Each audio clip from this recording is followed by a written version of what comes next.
بسم الله الرحمن الرحيم. السلام عليكم ورحمة الله وبركاته. الأهلي يفوز على غزل المحلة المجتهد، فريق محترم، فريق عمل كل حاجة في الكرة النهاردة، ولكن الشناوي كان بالمرصاد. الشناوي رجل المباراة النهاردة أنقذ الأهلي من هزيمة محققة. كرة الشوط الأولاني بيطير ويفرد جناحاته ويطلعها من المقص. الشوط الثاني انفراد من اسيست للعيب بن شرقي اللاعب الصاعد الواعد، بيحطها لمحمد بن علي ولا بن علي محمد،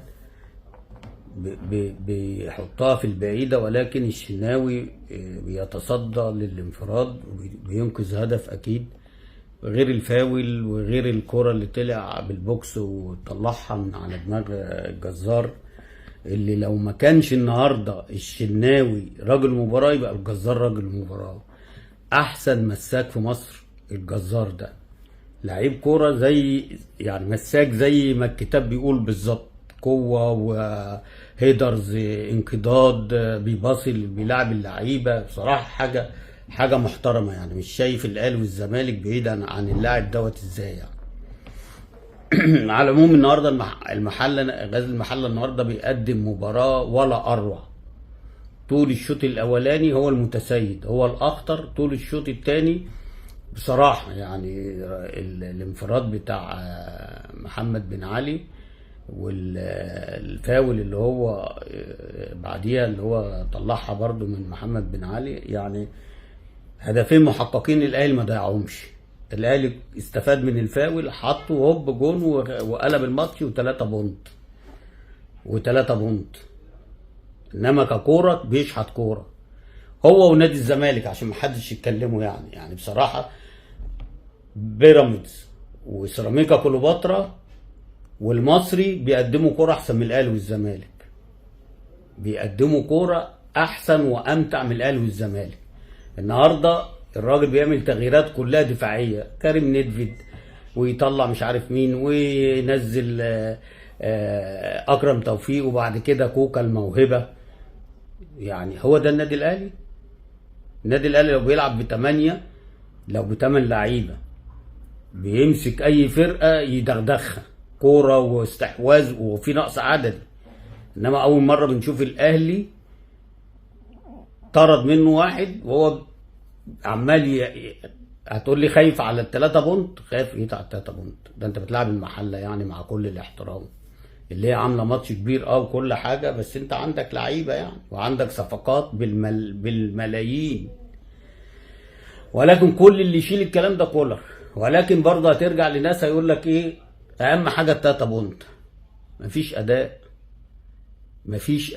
مفيش شكل للنادي الاهلي، ضيع شخصيه النادي الاهلي بصراحه يعني انت بتلعب النهارده في القاهره وبتلعب في استاد السلام وملعب كويس. طب احنا قلنا في ماتش الزمالك عذر الاثنين لعيبه عشان الملعب كان عامل زي العجين. الدنيا في اسكندريه ممطره هناك، الملعب فيه مطره والملعب كله الطينه على النجيله على الرمل، عاملين يعني زحاليق ما ينفعش يتلعب عليه كوره. ولكن التمسنا العذر للعيبه فاركو والزمالك النهارده عشان الملعب. طب النهارده الملعب كويس، فينك يا اهلي من الشوط الاولاني؟ فينك؟ انت نزلت بس واحده امام عاشور شاطه والثانيه قفشه شاطه وبعد كده ما شفناكش. ودي شوط عاديه يعني، شوط لو دخل الجون يبقى الجون ما عندوش فكره يعني.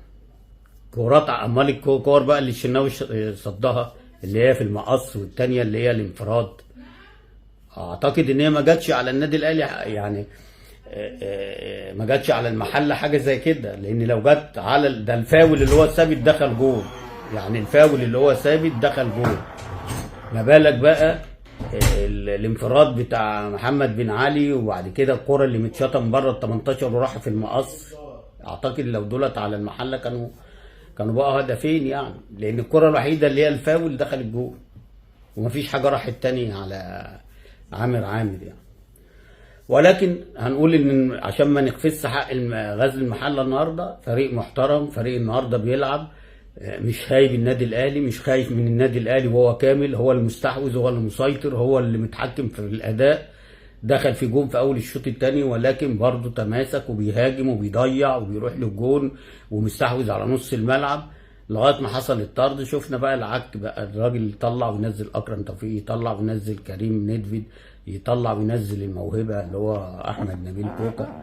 بصراحه يعني لا شكل ولا لون ولا طعم للنادي الاهلي، ولكن بخبره او بتالق امام عاشور قدر ان هو يحسم الثلاث نقاط.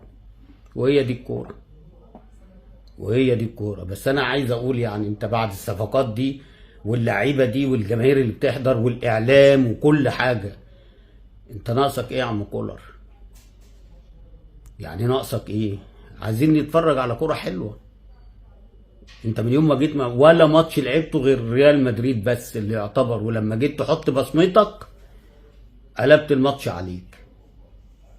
غير كده ما شفتلكش ماتش. ما تقوليش العين، ده العين شايله خمسات وستات من فرق اقل من النادي الاهلي، وانت كان عندك هنا في الاستاد ساعتها 100,000 100,000 متفرج، ولولا الغلطه ولولا مش عارف ايه بتاعت الديفنس ما كنتش هتعرف تجيب اجوان. على العموم الاهلي بيحط في رصيده 3 بونت، وانت عايزين بقى نشوف بقى ان شاء الله ماتش القمه بقى باذن الله. يعني بالمستوى ده الاهلي والزمالك هيبقى مباراة القمة. هل ان هي تبقى برضو يعني فيها العك ده من الاتنين مدربين؟ اعتقد محدش يتفائل خير.